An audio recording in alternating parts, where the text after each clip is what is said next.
He played beautiful music on his lute, and at midnight he closed his eyes and went to sleep. That night, the young king had a dream. Part 2. The Dreams. This was the young king's dream. He is in a horrible, dark building. There is a terrible smell. The small windows have bars, and not much sunlight can enter.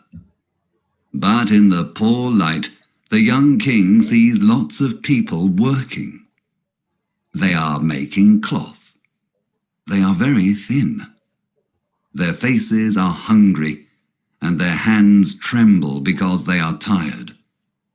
Pale, ill children sit in the dark corners of the room.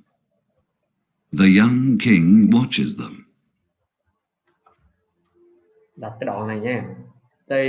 Their faces are hungry and their hands tremble because they are tired. Pale, ill children sit in the dark corners of the room. The young king watched them. Their faces are hungry and their hands tremble because they are tired. Pale, ill children sit in the dark corner of the room. The young king watches them. Watches them, okay. Corners of the room. The young king watches them. Watches. A man speaks to him angrily and asks, "Why are you watching me? Are you my master's spy?" "Who is your master?" asks the young king. "A man like me, but I have poor clothes and I am very hungry. He wears beautiful clothes and is very rich. We work for him all day. We make wine and he drinks it. We work on the land, but he eats the food. We are his slaves." "But this is a free land," says the young king. "You are no man's slave." Slave. "In war, weak men are the slaves of strong men. In peace, poor men are the slaves of rich men."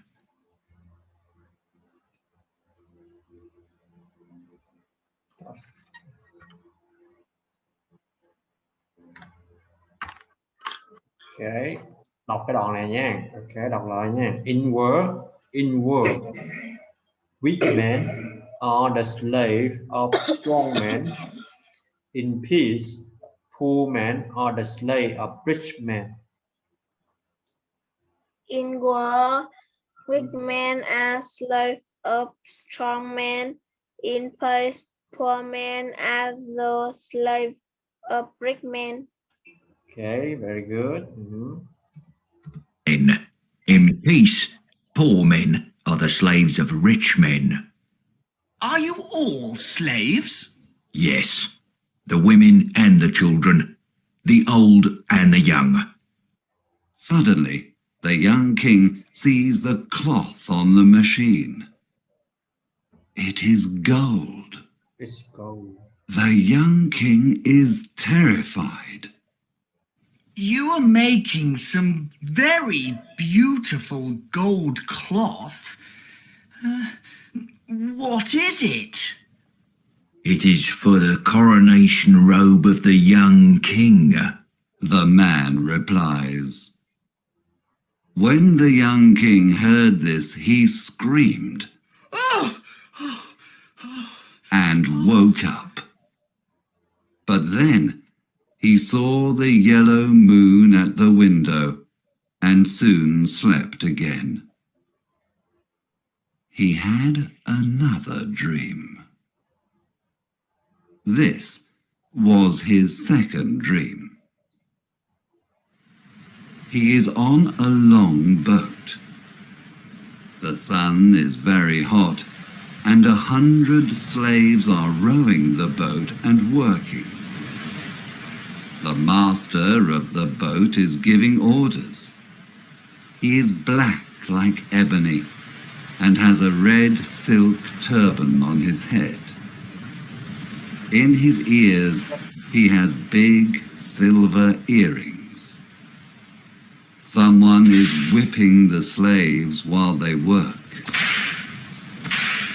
Finally, the boat arrives in a small bay, and the master throws the anchor and a long rope ladder into the sea.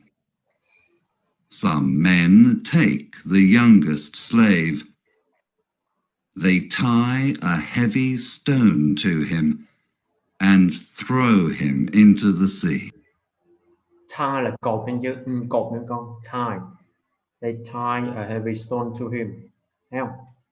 Some men take the youngest slave. They tie a heavy stone to him and throw him into the sea. Tie là cột. Ok. Mới chìm được, phải có vật nặng nó mới chìm xuống nước được. Ok. Chìm sâu xuống nước. The young slave disappears into the water, but returns to the boat many times. Every time he returns, he has a beautiful pearl in his hand. The master of the ship looks at the pearls and puts them into a little green bag. The young slave returns to the boat for the last time. He is very pale and tired. In his hand, he has a very beautiful pearl. The pearl is round and white like the moon. But the young slave's ears and nose are full of blood. He falls and dies. But the master of the boat laughs. He takes the pearl from the young slave's hand, and the other slaves throw his dead body into the sea. This pearl is for the scepter of the young king, He says. When the young king heard this, he screamed and woke up. But he saw the stars at the window and soon slept again. Slept again. This was his third and last dream. Đến cái khúc mình chưa nghe nha. He is in a tropical forest. It is full of strange fruit and beautiful poisonous flowers. Tropical forest, rừng nhiệt đới. Mình á, đất nước mình là rừng nhiệt đới nha. Ok, ở khu vực nhiệt đới có rừng nhiệt đới. Tropical là nhiệt đới, forest rừng, ok, rừng nhiệt đới.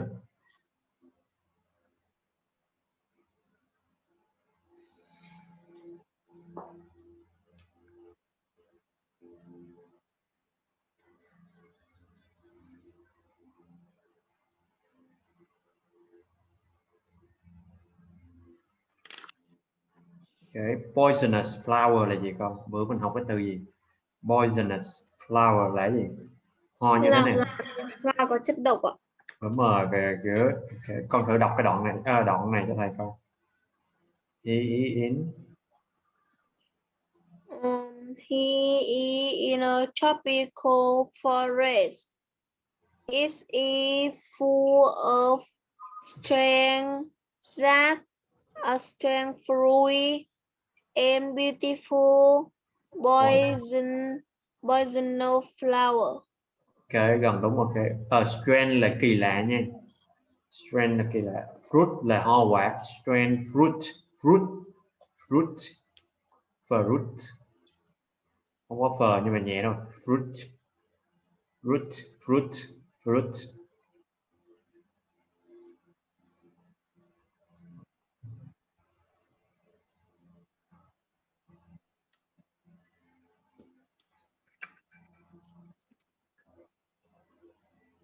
strange fruit and beautiful poisonous flower. Okay, strange fruit, fruit hoa quả, strange fruit, hoa quả kỳ lạ. Okay, full of strange fruit and beautiful poisonous flowers. There are snakes in the grass, parrots in the trees, and monkeys and peacocks all around. snake là con rắn, con. There are snake in the grass. Okay, con rắn, snake là rắn nha. Grass là cỏ. There are snake in the grass. Okay.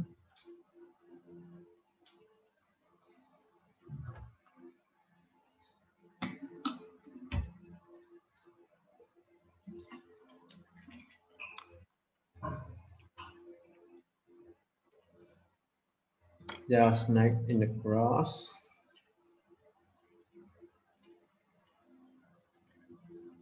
Parrot là con vẹt. Parrot, con vẹt.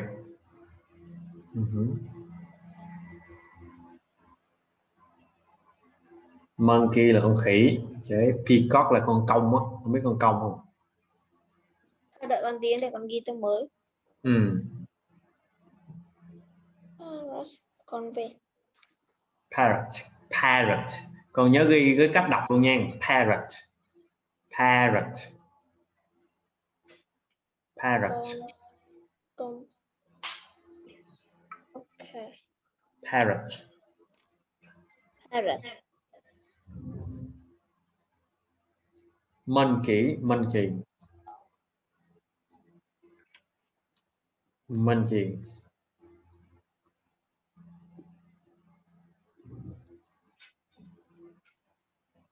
Peacock.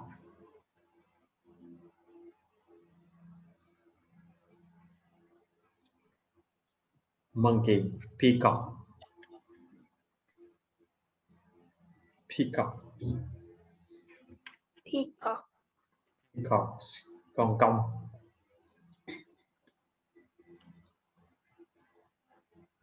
There are, đọc nha. There are snakes. Snakes. Snakes. Snakes.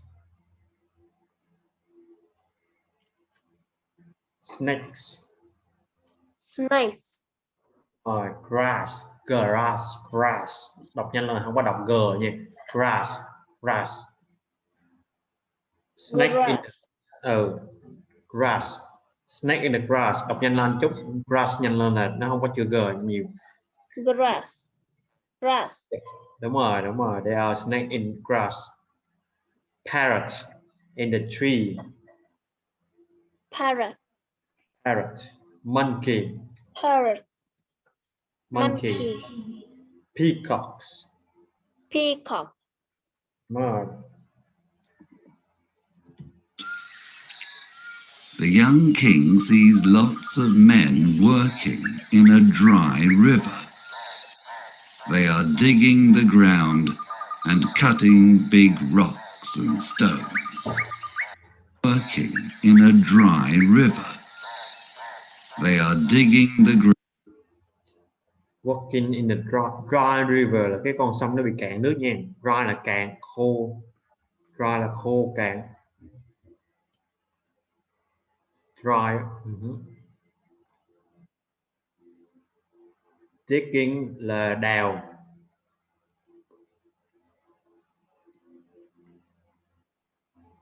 Ghi vô đi con. Digging đào. Còn cái từ không á là dig, D-I-G không thôi, không có verb in á, không có verb in là D-I-G không thôi.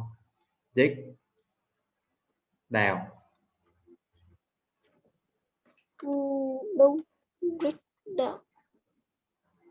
They are digging the ground, còn thấy không? Dig, không có verb.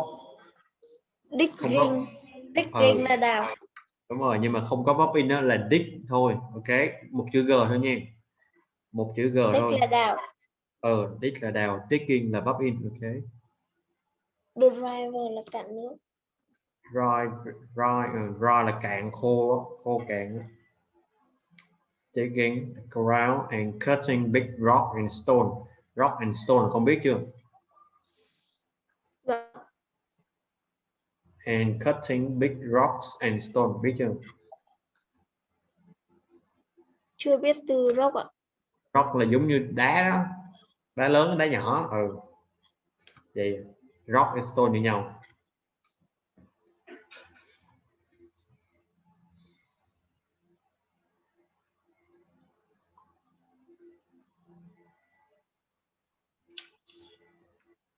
Rồi đọc một lần con đọc theo nha. The young king see lots of men walking in a dry river. They are digging the ground and cutting big rocks and stone. The young king see lots of men walking in the dry river. They are digging the ground and cutting by rocks and stone. Con ngồi thẳng lên, ngồi học mình ngồi thẳng lên đọc, ok, không có như nằm nha. Digging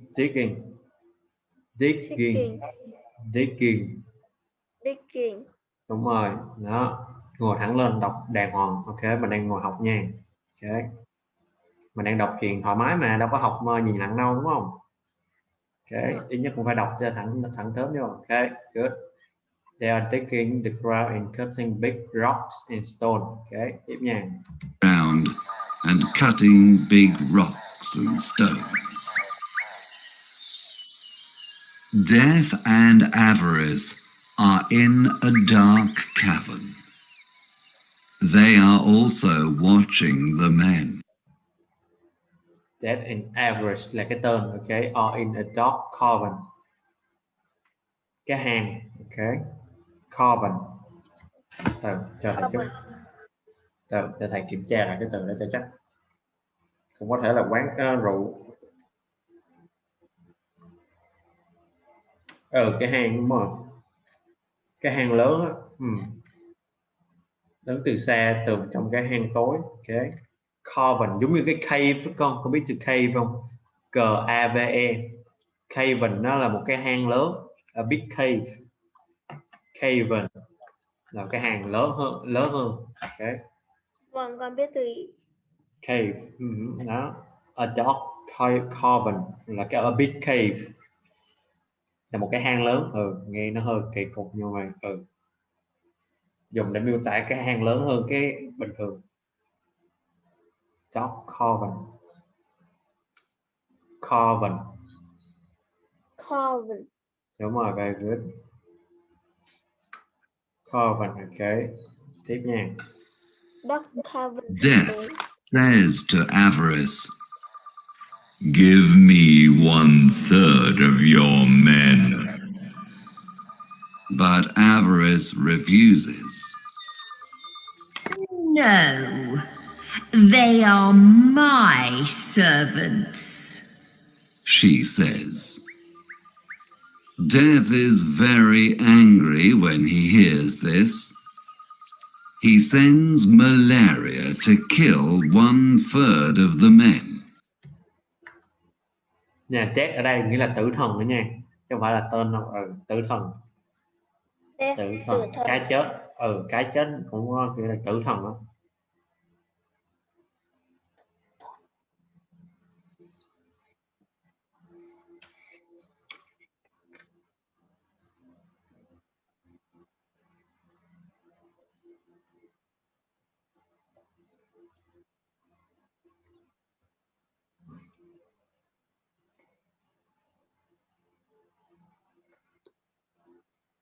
He said that is very angry when he heard this. He sent malaria. Malaria là sốt xuất huyết. Sốt xuất huyết, không biết không? Malaria, cái bệnh đó, bệnh sốt xuất huyết. Có mùa mũi nó lây bệnh sốt xuất huyết, không biết mà, đúng không? Malaria. Malaria nha, malaria.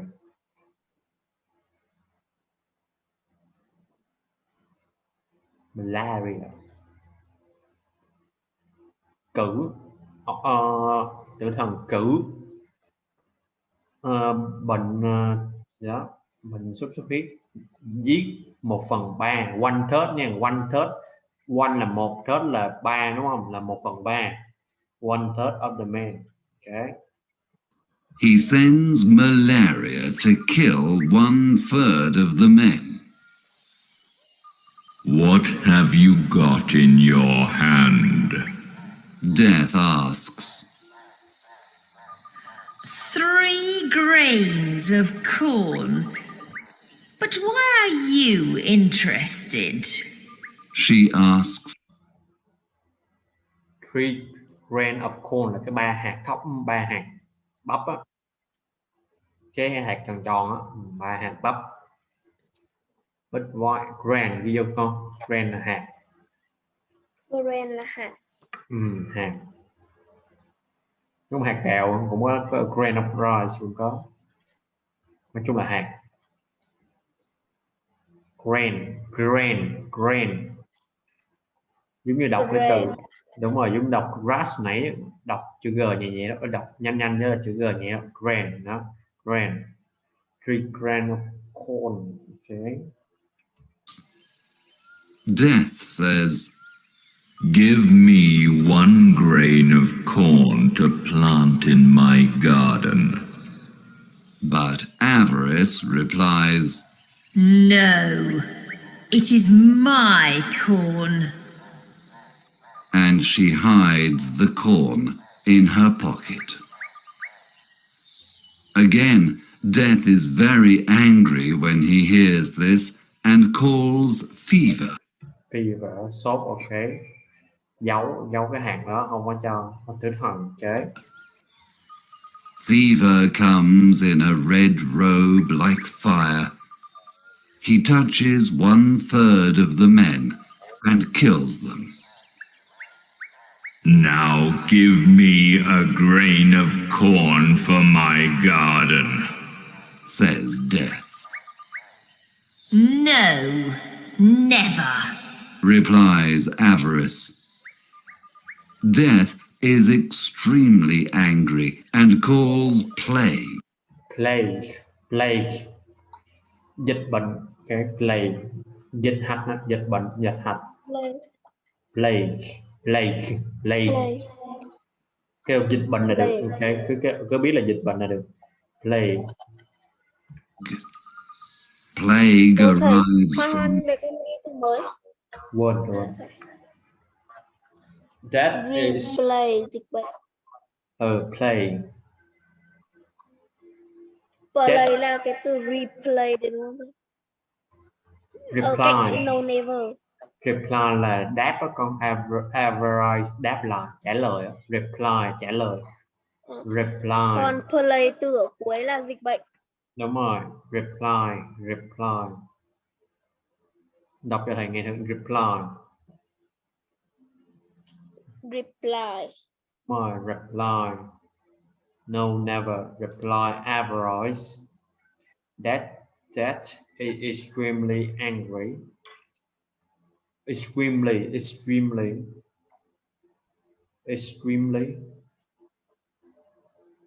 Đọc cái từ extremely cho thầy.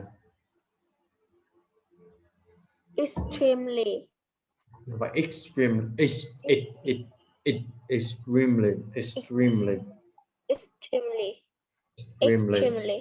Đúng rồi, extremely angry and call plague. and calls Plague. Plague. Plague arrives from the sky, flying like a bird, and kills the rest of the men.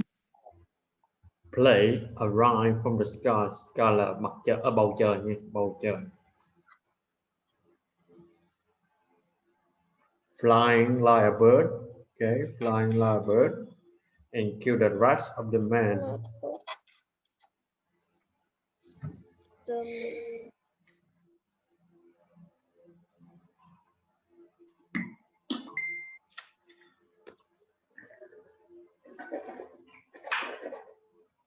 Đọc cho thầy, đọc.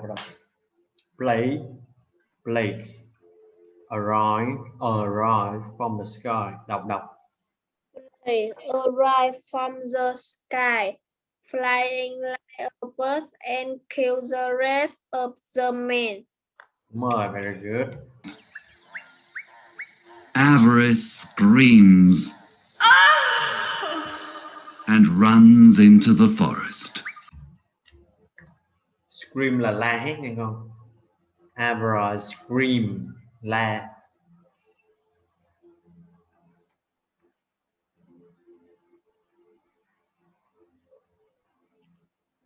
Avarice scream.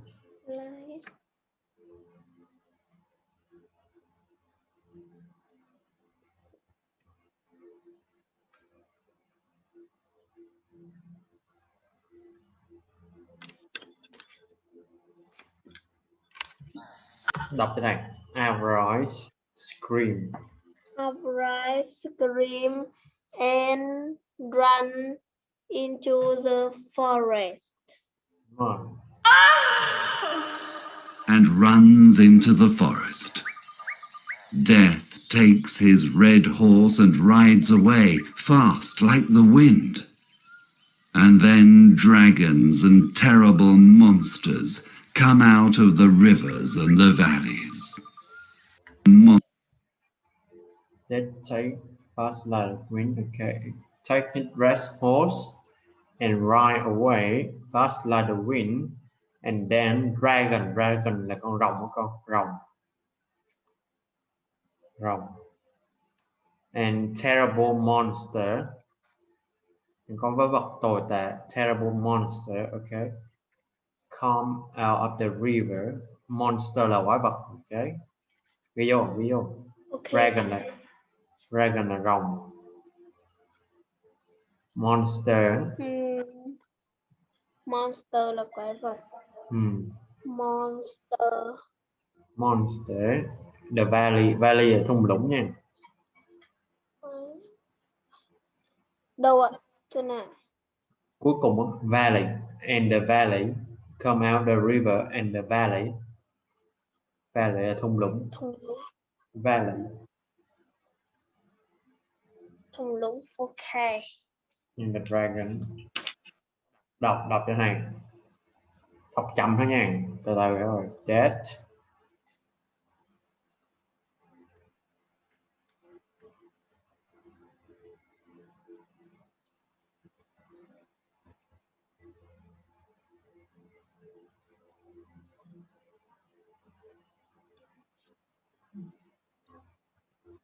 Death take his red horse.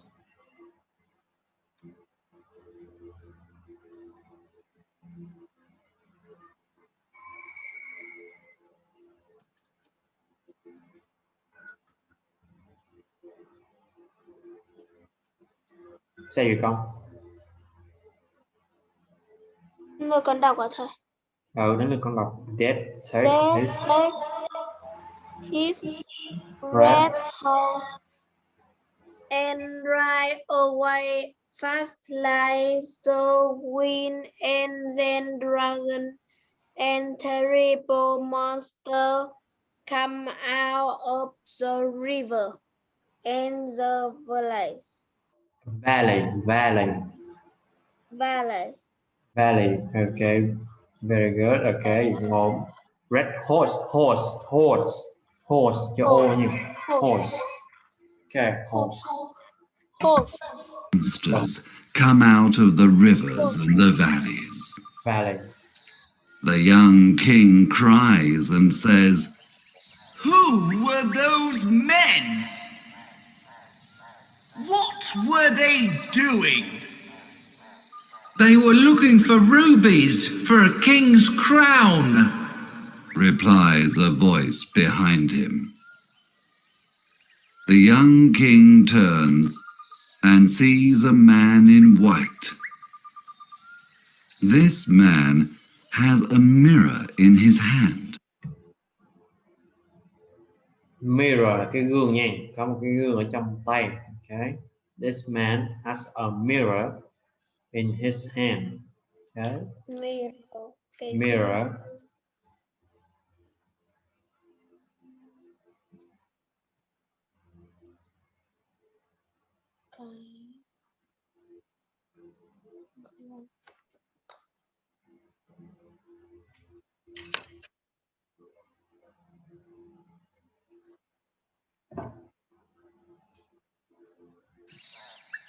Which king? He asks. Look in this mirror, and you will see the king. Replies the man in white. Đọc lại con. Look in the mirror. Look, look in the mirror and you will see the king. Reply the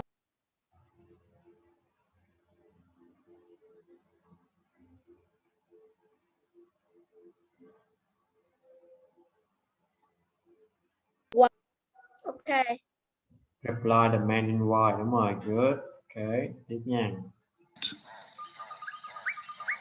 He sees his face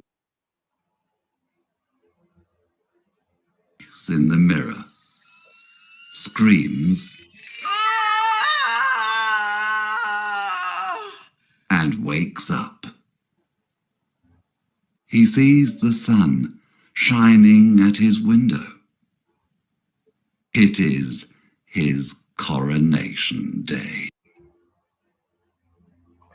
Chúng bài đọc nha con. He see his face in the mirror, scream and wake up. Con tắt tiếng rồi con. Con đang tắt tiếng á. Mở tiếng lên con.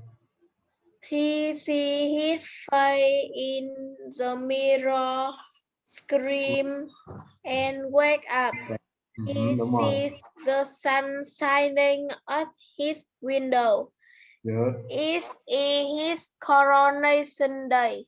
Đúng rồi. Very good. Ok, vậy tốt á. Part 3. The Coronation.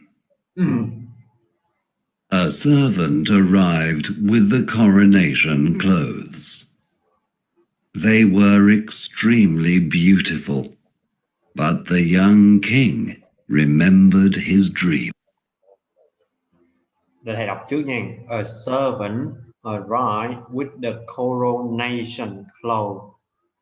They were extremely beautiful, but the young king remembered his dreams. Đọc đi con. Thế đợi ăn trước. Coronation. Để con xem nào có từ nào khó đọc không? Coronation. Bữa mình học phải không? Coronation. A servant arrived with her coronation clothes. They were extremely beautiful, but the young king remembered his dream. Đúng rồi, very good. Extreme nha, extreme. Extremely, đúng rồi. E nha, extreme, extremely. Đó, đúng rồi. Take these clothes away. I don't want to wear them. He said. Is this a joke, Your Majesty? Asked the servant. But the young king told him about his dream. Joke là trò đùa. Joke, đúng rồi. Là gì ạ? Trò đùa. Là gì ạ? Trò đùa. Đây có phải là một trò đùa không? Dạ. Thưa biện. Trò đùa. Đùa. Joke, đúng rồi, joke. Your Majesty là điện hạ. Giống như thưa vua vậy không? Thưa đức vua. Majesty. Nói một cách cung kính. Majesty.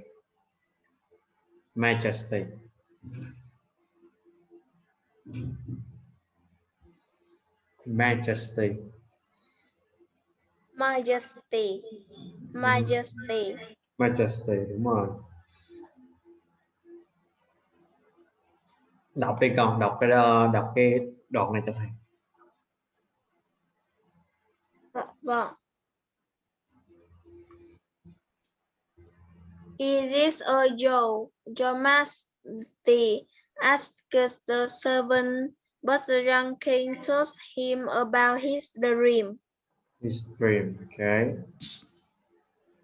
In my robe, there is sadness and pain.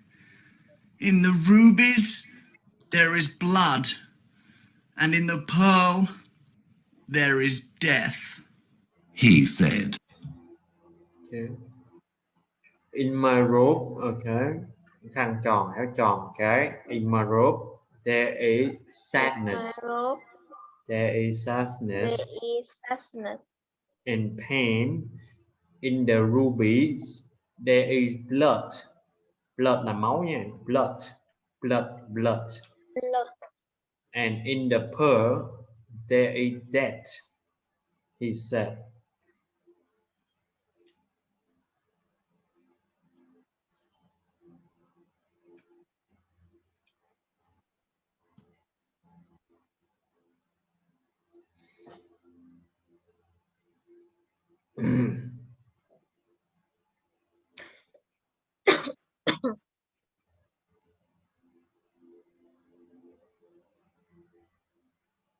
In my robe, there is sadness and pain. In the rubies, there is blood, and in the pearl, there is death. He said. The pearl. Đúng rồi, in the pearl. Và here, okay, in the pearl, there is death. He said, okay. The servant replied, Please forget your dreams. Put on the robe and the crown. The people will not recognize a king without a crown and a scepter. Okay. The servant replied, please forget your dreams. Put on the robe and the crown. The people will not recognize nhận gì? Nhận ra, recognize a king. Okay, recognize a king without a crown. Recognize without a crown and a scepter. Scepter. Để bữa mình học rồi đó. Put on là bận vô nha. Put on. Okay.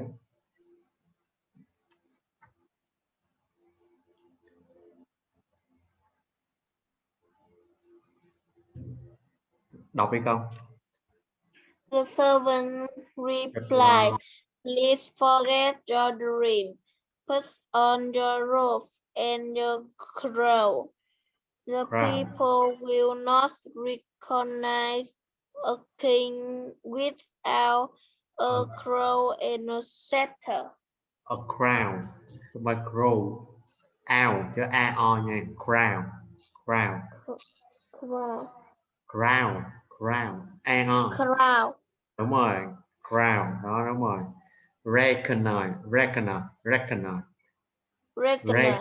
Đúng rồi. Recognize. Okay, without a crown and a scepter. Okay. Recognize, con biết cái từ đó chưa? Nhớ ghi vô nha. Chưa, phải là ghi vô chứ. Nhận ra. Okay. Recognize, nhận ra. Nhận biết, nhận ra.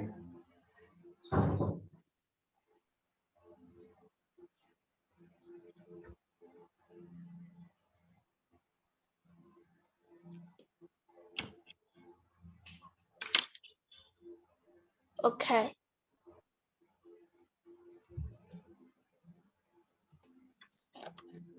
But the young king put on his old tunic from the forest and took his shepherd's staff. But the young king but on his tunic from the forest and took his first staff. Shepherd staff, cái cây á, staff là cái cây ấy nha con, cái cây mấy đứa chăn cụ, mấy người chăn cụ á. Cái cây dài á, staff, con yêu staff, cái cây, okay. Staff, cái cây. Cái cây, giống cái cây gậy á, cái gì cây gậy, ok. Nó cũng có nghĩa là nhân viên nha, nhưng mà nó nhưng ở đây có nghĩa là cái cây gậy, ok. Staff. I arrived in the palace with these clothes, and I will leave the palace with these clothes. He said. Now I am ready for my coronation. I arrived in the palace. Nhớ nha cái từ palace, bữa mình học nha. Palace. Palace. With these clothes, and I will leave the palace with the clothes. Đúng rồi. He said, now I am ready for my coronation. Okay. Tiếp tục đọc cái câu.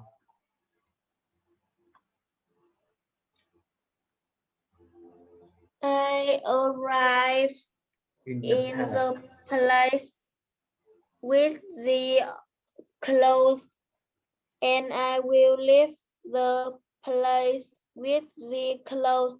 He says, now I am ready for my coronation. Đừng có nhầm tưởng play với là palace nha. Cái này có chữ A nha. Palace. Palace. Đúng rồi, cái chữ A nha. Palace.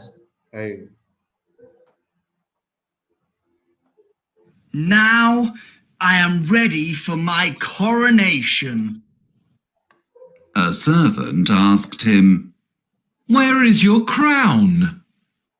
And he took a briar of thorns from his balcony. This will be my crown, he replied. Thorn là cái mấy cái gì nhọn nhọn, cái gai, đúng rồi, đây là cái briar, cái cành, cái nhánh anh con. Nó làm cái vương miện bằng cái bằng những cái gì thầy? Đây để thầy.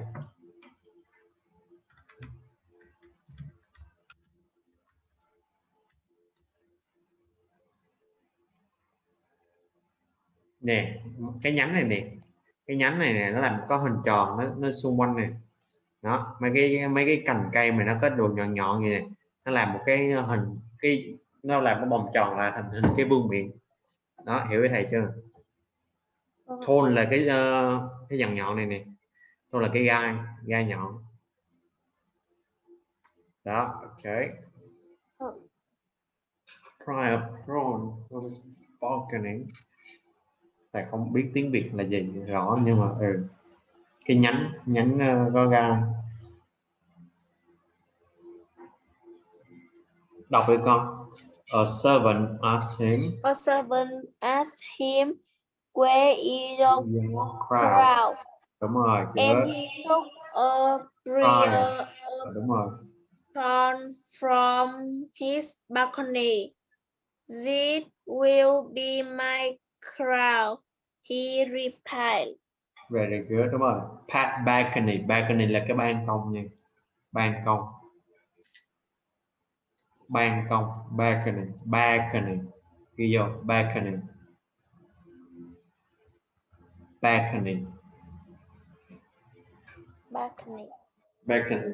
Ban công.